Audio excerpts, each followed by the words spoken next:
Well, thank you for coming to my talk today. We thought it would be a great subject, eczema, because of the time of year. And so, at Pure and Simple, this is the time of year that we're usually flooded with people coming in with itchy, patchy eczema and trying to figure out what the root cause is. And I think it's really confusing because, in actuality, from an allopathic point of view, the cause is unknown. And I think that, any of you, I imagine most of you who are here because you've done your own preliminary research, and you'll find online that it's really kind of like one big shrug. Like, okay, you have this, this, and this, but we have no idea what the real reason is, but here's some steroid cream. So that's really frustrating, especially from a holistic point of view, when you don't want to be using things like steroid creams and immunosuppressants. You'll let some people settle in.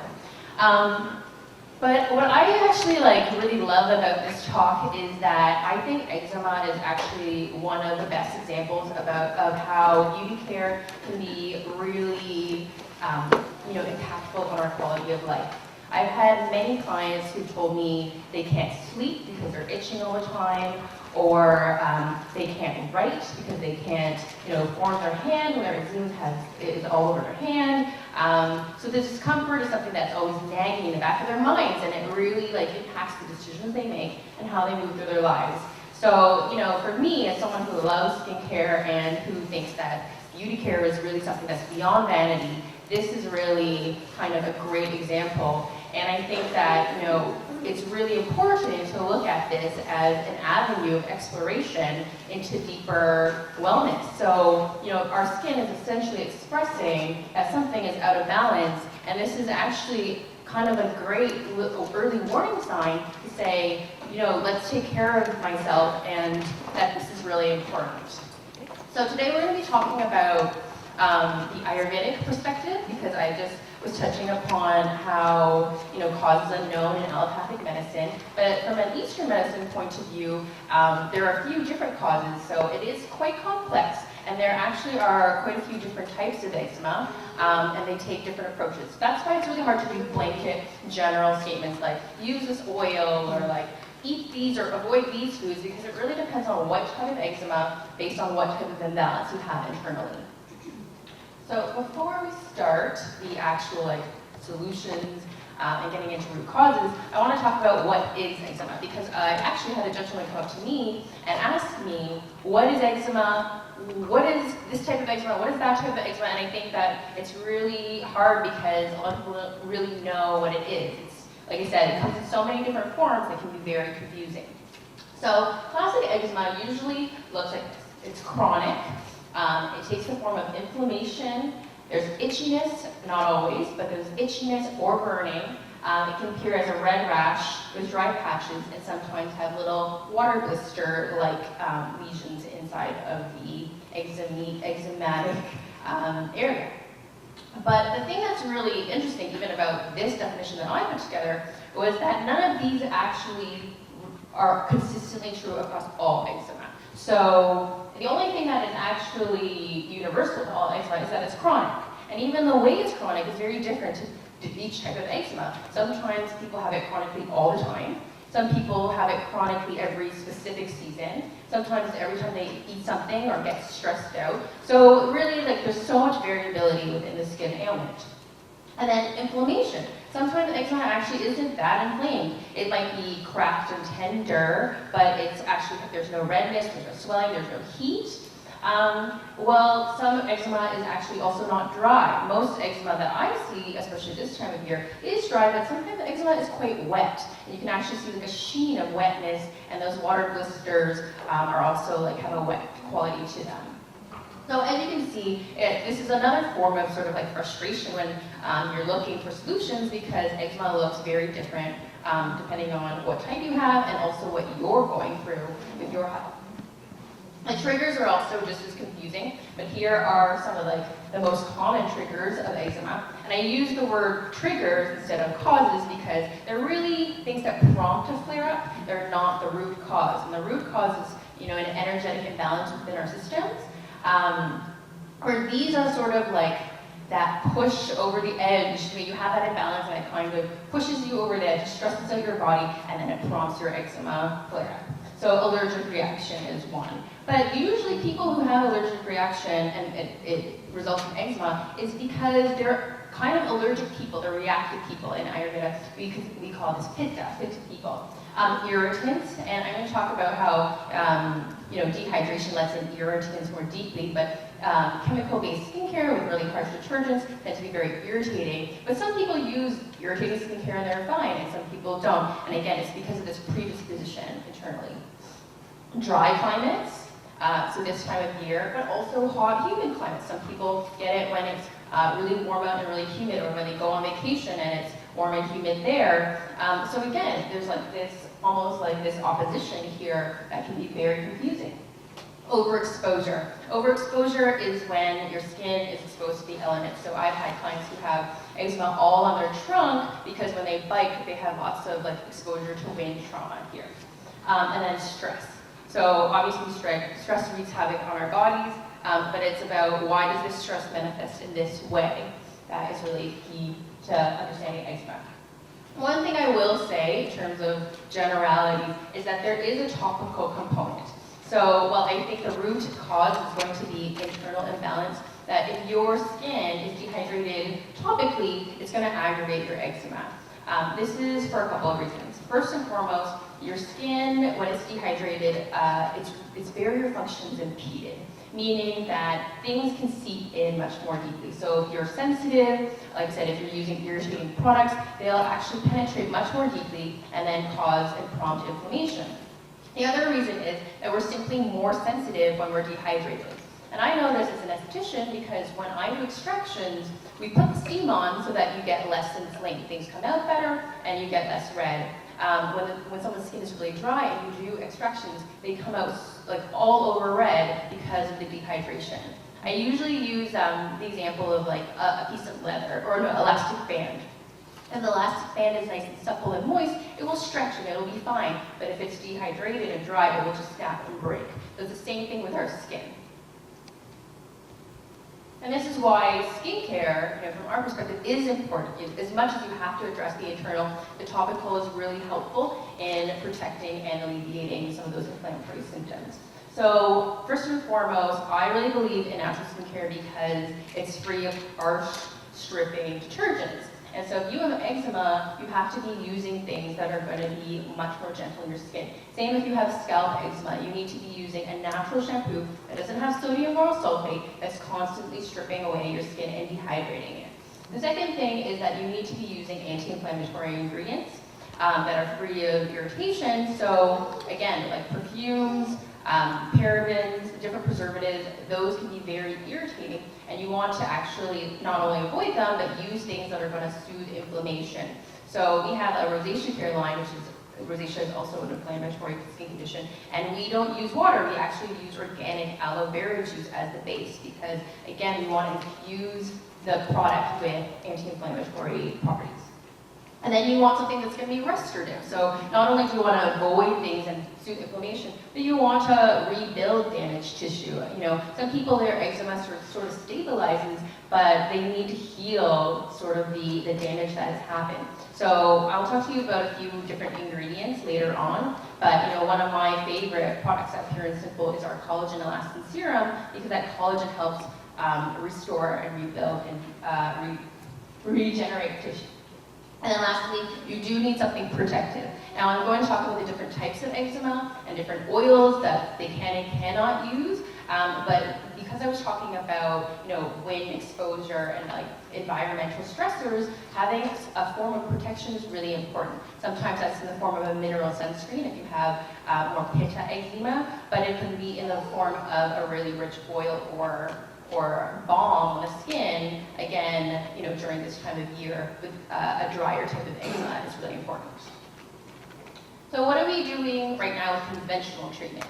And this is, it's understandable when people are using more intense treatments like steroid creams, anti-itch creams, because, like I said before, people are uncomfortable, and I understand that. One strategy is just to avoid triggers, but that's not actually addressing the root problem. And same with using, like I said, steroid creams, anti-itch creams, they're not actually addressing the root problem. And like I said, I'm understandable. I mean, I understand like wanting to mitigate discomfort, but my bigger concern comes when we start using things that are suppressing our immune system. So, you know, one of my clients actually came to us before using oral steroids and was saying like, you know, I don't want to get to the point where I have to use oral steroids, but what else am I supposed to do? And I was really like taken aback because when you start to use oral steroids, you're suppressing your immune function. And on the skin, while I don't like it, you know, you're bypassing your immune response. Your body is inflamed because it's trying to send blood, fluid, immunoglobulins to the area to repair and address or maybe kill bacteria, etc. When you cut that off, that means that you're saying, I don't want my immunity to kick in. And when you take that internally, I think that it has systemic implications, which is, I think, very dangerous. So I think that, you know, looking at the root cause is not only important to helping eczema, but also maybe avoid going down some of those routes that can have like really more serious implications. So some, you know, our clients tend to be more holistic, pure and simple. We do natural skincare, so that's usually the mindset of our clients. And they're doing some really great things sometimes when they come in. Anti-inflammatory diets, taking some anti-inflammatory herbs, as well as like looking at stress relief. But again, until you sort of know what is happening from an energetic point of view, I still think that sometimes it's not as like targeted or strategic as it could be. So this is what I'm going to be, you know, fashioning my talk around today. I'm just going to show a hand of how many of you guys are actually familiar with Ayurveda. Okay, good. About half of you. I have been doing this talk at the Wholelife Expro for probably about 7 years now, and it's just been really nice to see it go from like 2 hands to about 50% of the audience. For those of you who don't know, Ayurveda is a modality of healing that encompasses mind, body, and spirit balance. Some of you might know it more, or are more familiar with it through yoga. So it is a sister science of yoga. Yoga is sort of like the exercise or the asanas that would be used in Ayurvedic healing. And it's really based on the idea of individualization in treatment, as well as understanding your interaction with the environment. And one sort of main cornerstone of Ayurveda is the idea of dosha. So dosha is energy, and there are 3 doshas in Ayurveda. There's Vata, Pitta, and Kapha. And Vata is embodied by the element of air, Pitta is embodied by the element of fire, and Kapha is embodied by the elements of earth and water. And so, you know, when I first came to Ayurveda, or I was introduced to Ayurveda, I was kind of like, oh, this is interesting, but I don't know how scientific this is. And you have to realize that this modality is more than 5,000 years old, and they use these elements to characterize different actions within the body. So, you know, I am studying naturopathy right now, and I find that it really fits into a scientific approach. In some ways, like our constitution, which is our unique ratio of the different energies in our body, is just another form of understanding like genetics or predisposition. And then, you know, the study of epigenetics, which is the turning on and off of your genes, is through lifestyle, is really the concept of what Ayurveda says, that you're interacting and you have to sort of tailor your lifestyle to your predisposition to avoid certain things. So, you know, in terms of eczema, it really manifested 3 forms, in my opinion. I mean, there are so many different labels for eczema. Contact dermatitis, this kind of different like eczema. But it was really important is, are you being Vata aggravated, Pitta aggravated, or Kapha aggravated? And with Vata, because it manifests as air, it's really the root cause is dehydration. So if you think about the element of air, and I think this is where the beauty of the description of Ayurveda comes in, is that it's very thin and it's kind of intangible and it moves. And some people say that Vata is described as more spirit than matter. So we all have all 3 of these elements within our bodies, but we usually have 1 or 2 that are predominant. So people are going to gravitate towards being dehydrated. That is why some people can use certain things and be okay, and other people can't maybe like eat or be exposed to those things and not be okay because of this predisposition. And so when you think about that, more spirit than matter, within the body, it governs, nervous system, which is a kind of intangible system, as well as spaces within the body. And space is really important, but when we have too much space in the body, for instance, in the situation of osteoporosis, it's not good. So none of these energies are inherently good or bad. It's just, do you have an excess or deficiency? With Pitta governs fire. So that's where the role of inflammation comes in. When you're prone to inflammation, you may have either an excess of Pitta, or you are naturally a person that has, again, gone into excess of Pitta. Pitta, if you think about heat and fire, also governs conversion. So heat converts substances from one physical form to another physical form. So conversion within our body is related to Pitta. So Pitta governs digestion, all hormonal secretions, and so it's really interesting because I do find people who are prone to inflammation often have problems within their digestive system. And sometimes hormonal issues. So for instance, someone with high Pitta, if they're going through menopause, will be more prone to hot flashes. And then Kapha, which is earth and water, is in some ways the opposite of Vata. It's heavy and it's moist and it's full of substance.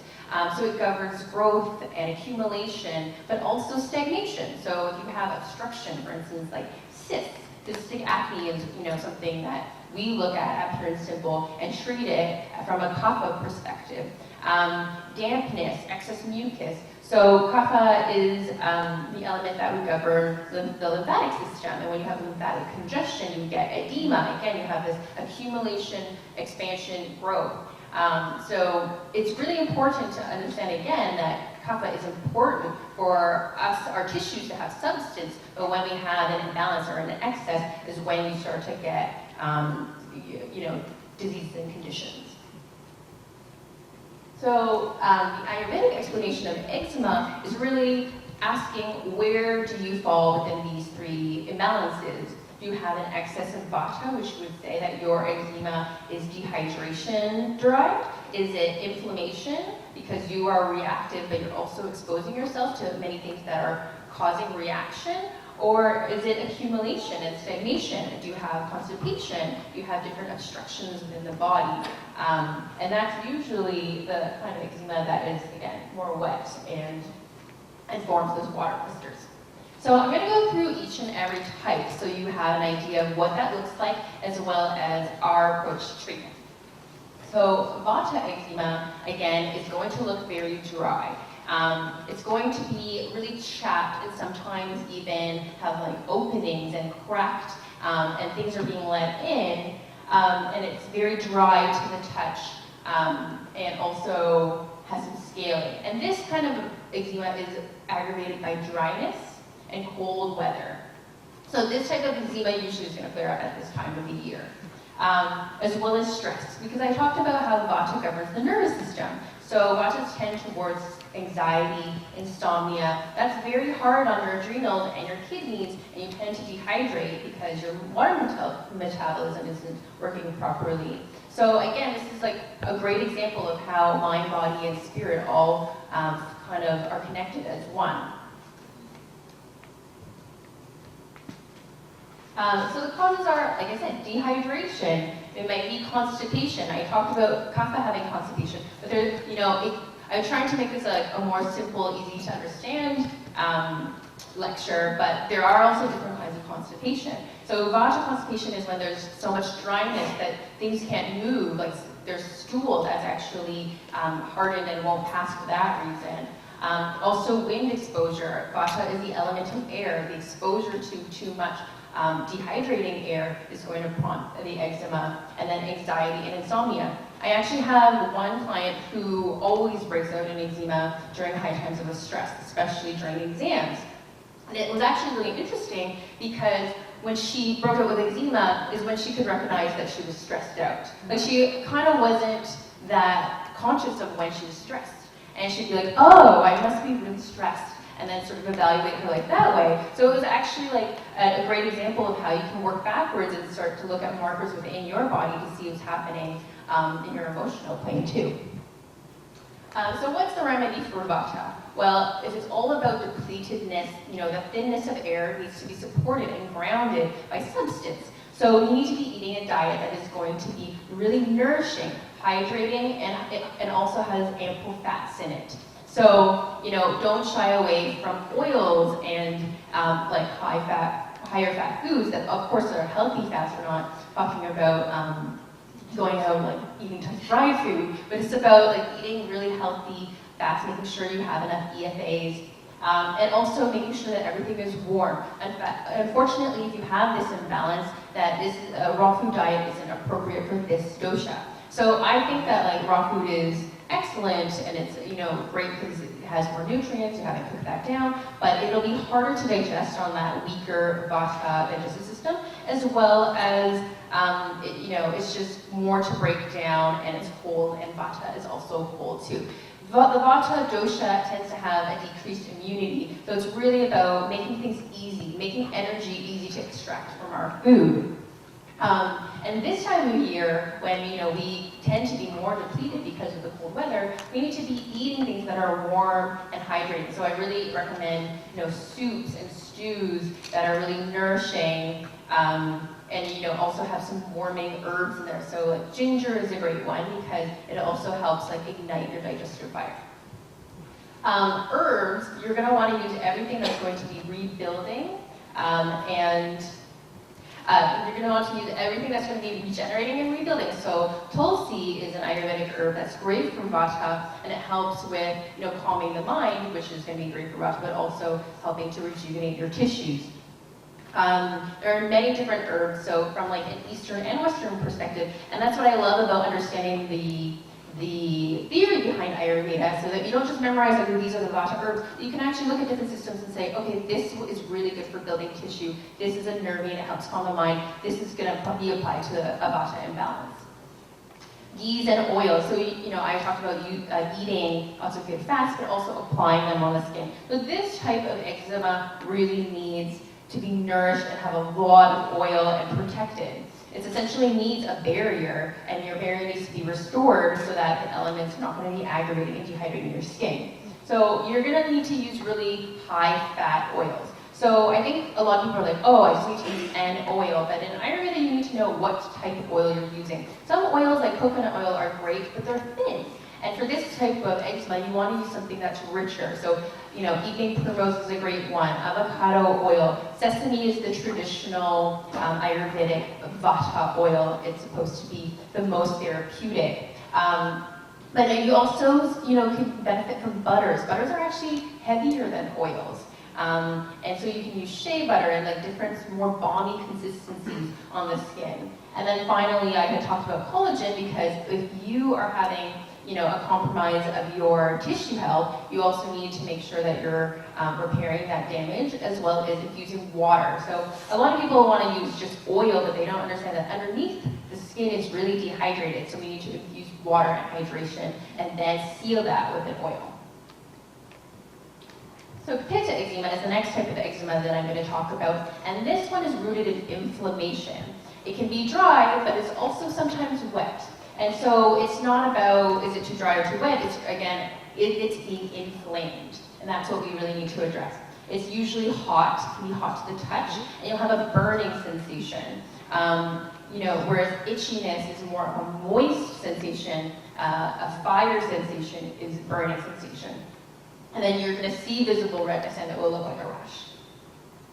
The prompts, or the things that will increase pitta, will be heat, and that can be outdoor, like again, when I said some people go to a tropical climate and they get a rash, or it can just be from indoor heat. So this time of year, while it aggravates Vata, you're spending a lot of time with high heat indoors, that can also prompt a flare-up.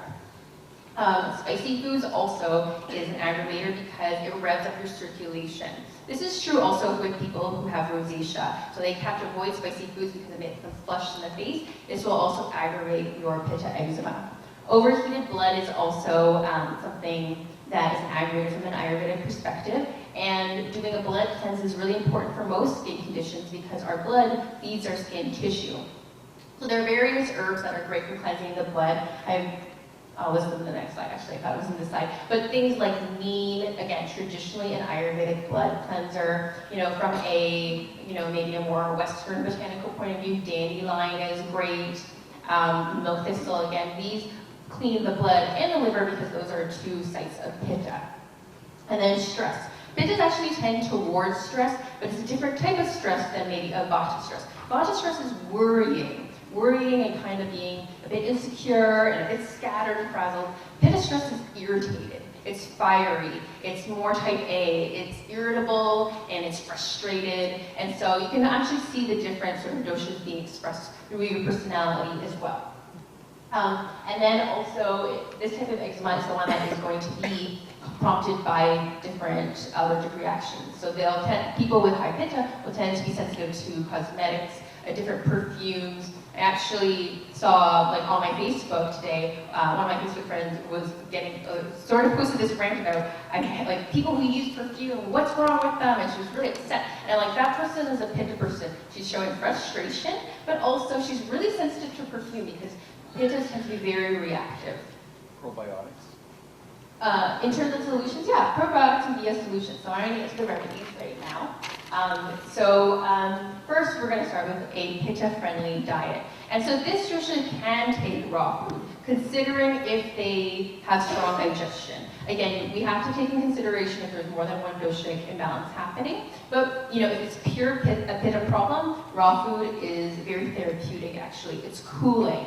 And because they tend to have a lot of fire and sometimes a very strong digestive fire, giving them a little bit more work is actually not a bad thing. Pittas have to avoid spicy, like I had said. They also have to avoid things that rev up their circulation, like caffeine and alcohol. And some eczema, as soon as people drink alcohol and caffeine, it just flares right up. And so they think, oh, it's an allergy. And they're like, no, it's actually you're just reactive to anything that stimulates your circulation. Reduce your sun exposure as well as exposure to indoor heat. And then soothing herbs. So I talked about dandelion already. That will help support digestion, but also cleanse the blood and the liver. Neem, and then turmeric. And turmeric is a great anti-inflammatory that I use for almost all inflammatory conditions. We actually use turmeric oil in a few of our products, but you can use turmeric powder internally, and I also have used turmeric powder externally on eczema, which I'll talk to you about in a minute. We actually have an anti-inflammatory tea, which kind of has a blend of different herbs, specifically to take that inside-outside approach. And then from a skincare point of view, we need to be using anti-inflammatories. So aloe vera juice I talked about already. You can use neem oil, as well as turmeric oil. And this type of eczema, the oils that need to be used have to be thin, because actually pittas can't take anything that's too high in fat. So they actually can't eat a lot of fat because it's very hard on the liver. And again, pitta governs liver, and it can cause inflammation. So the oils that are great are going to be coconut oil, which is nice and thin, as well as jojoba, which just has a nice thin consistency. If you use the vata oils, the heat will make them inflamed, because the more fatty the oil is, the more heating it is. And I use the example of like frying food.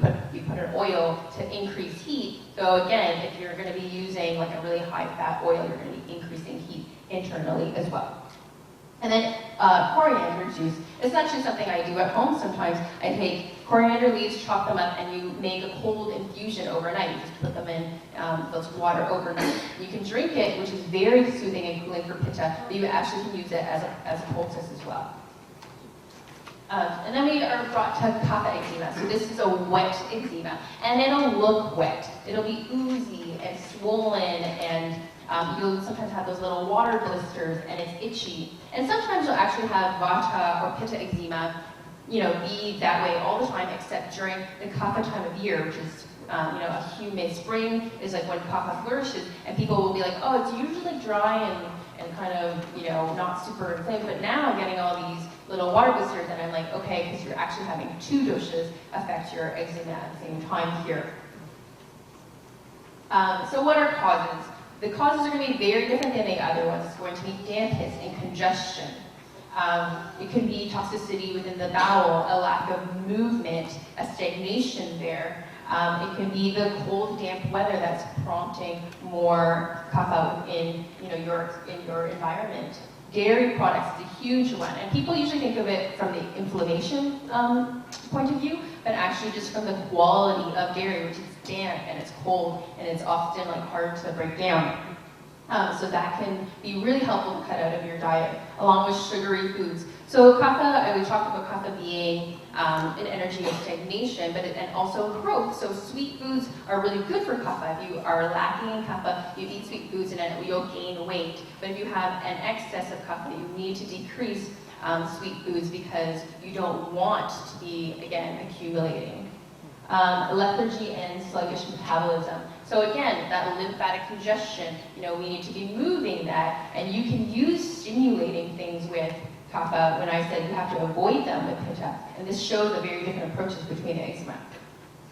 So what are we going to do? So I already talked a little bit about a kapha diet, including like decreasing dairy, and along with dairy, also other like high-fat foods. So kapha again can't have a ton of oil.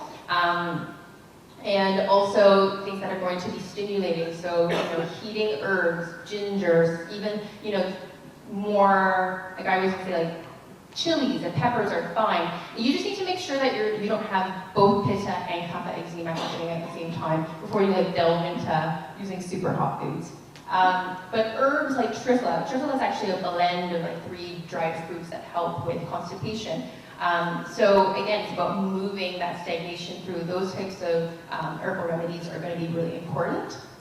And then skincare. So skincare, you're going to take a more astringent approach. They tend to have wetness. So witch hazel is one of my favorite natural ingredients to use on this type of eczema because it'll disinfect the area, but it'll also seal up the area. So it often tends to be kind of wet and oozy, and you want to constrict that area. And then here's where I would use powder. So, putting an oil on it it's just like putting moisture on moisture. Again, we're trying to counteract that by putting a powder on it that's going to be anti-inflammatory and disinfect, but again, take away some of that wetness. And you can use neem oil because neem is an antibacterial and it's actually anti-kapha. You have to use it in small amounts and also look at the situation and see, is there other things going on here? Would the powder be better because it's really wet at the moment?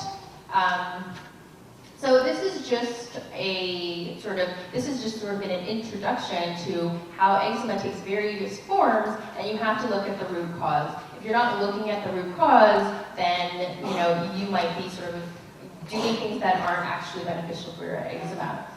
It's all about an individualized approach, but I do know that it can get quite complicated because sometimes you have more than one imbalance happening at the same time. So this is kind of like where we come in, and if you have individualized questions, we're obviously available at the booth, but I also set this time aside to ask the audience if they had any questions for me specifically.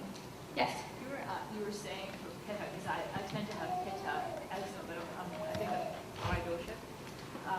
You said to use thinner oils, but Yes. jojoba is a very thick oil, so what do you mean by thin oil? So the question was, you need to be using thinner oils. Jojoba is actually like a more thin to medium weight. Like a thick oil would be like sesame oil. When you put it on, it almost drags on your skin. Same with castor oil. Castor oil is really thick. In comparison, jojoba is not that thick.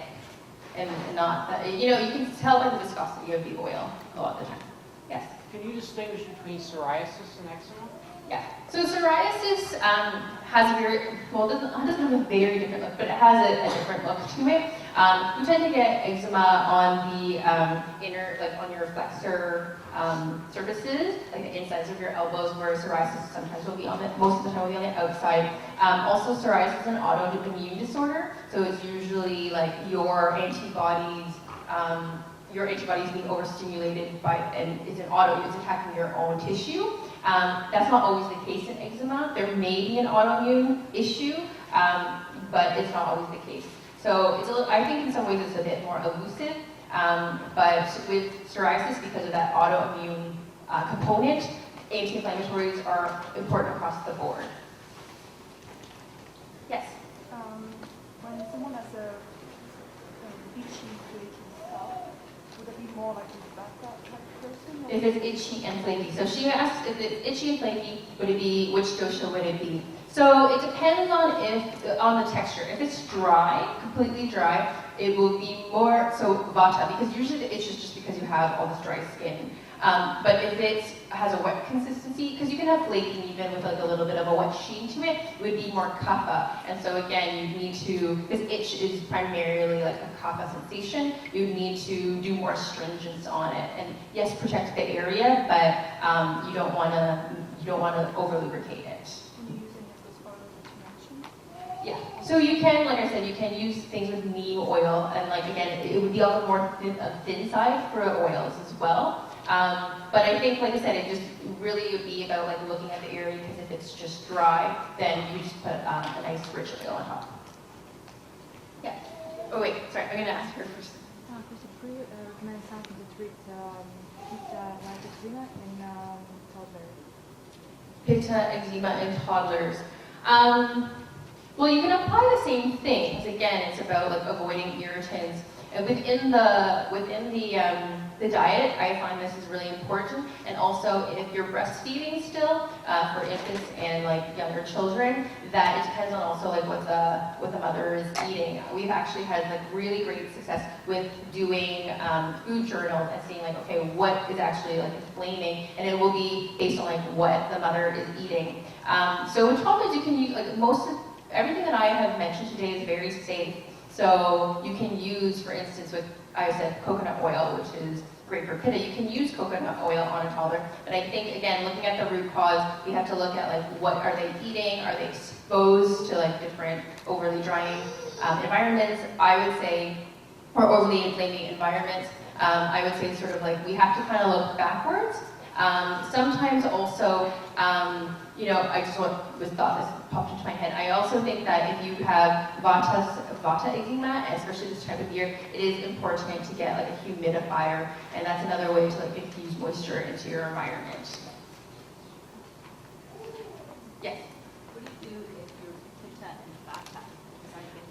Yeah, if you're pitta and vata, so there's going to be some overlap. So like I said, sometimes kapha will come into play at certain times of the year, and I think that we have to look at what eczema occurred first. Like usually it'll maybe have started as dryness, or maybe it just started as inflammation. So we have to look at what occurred first and like what kind of prompted this imbalance.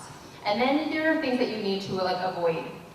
So with both the vata and pitta, a lot of the time that means that there's going to be a dryness. So you do need to hydrate in both situations. So I was talking about with vata, you need to put water and then you need to seal it with oil. With pitta, you need water because you need to bring down the inflammation, and water cools fire, but you are going to use like a thinner oil. In both situations, you need to like lubricate and hydrate, and I would probably, again, without looking at it, say you're going to go with the pitta hydrating ingredients, and then you can most likely use the pitta oils. But again, it kind of depends on like what stage you're in, or what's sort of expressing itself more, and then what is the root cause. So it's a bit hard, but they do have a lot of similarities in terms of they both need a lot of hydration, and they also both can use some protection as well. Yes. I have a question about acidity and alkalinity. Yes. And about the possibility that, is it possible that what's triggering the eczema or a psoriasis type condition when you're showering, maybe the sources are maybe from the water that you're exposing yourself to, whatever's contained in that water, or internally balancing your acidity and alkalinity. Is there some relevance there? Definitely. So that's a great question. Acid versus alkaline, whether it's the diet or it's within your water. And, I had talked about you can't have dehydration, so if your water is going to be too acidic. We actually sell water shower filters, but I think from an internal perspective, pittas tend to be sensitive to acid, and they tend to become more acid more easily. So that's again another way you can look at the dosha and which is being imbalanced. So you'll find a lot of the alkaline foods are pitta pacifying foods as well. One actually really great way to decrease your acid, which doesn't include diet, which is obviously very important, is actually through pranayama or breathing exercises. You can actually breathe out acid. That is one of like the functions of our respiratory system, is to balance our acid and alkaline. So, making sure you're intaking breath and practicing pranayama is actually really great for balancing pitta. Is there anything else? Yes? Do you think sulfite can become like another itchiness, to drink alcohol and maybe wine, for example? Well, I think the bigger picture is, are you being inflamed? And I'd say in most cases, yes. So if you're going to be, drinking alcohol, that was like one thing where I was like, you have to avoid that if you have pitta eczema. Yes. Most people in this society don't get enough sleep. Yes. Does that have any particular bearing on these skin conditions? Yeah, for sure. So let me just think how I want to answer this question. So I had talked about sleep in Vata because Vata usually, not all the time, but usually is the culprit when you have insomnia. Sleep is really important for restoring your tissues and for calming your mind. So if you don't want to be depleted, you have to make sure you're getting ample sleep. So I think that's fundamental for all three doshas, but specifically it's going to be more important for Vata dosha. It's actually, the amount of sleep that you're supposed to get, according to Ayurveda, will depend on which dosha you're predominant in. And Vata needs more sleep. They actually recommend 9 hours of sleep, whereas Kapha needs much less.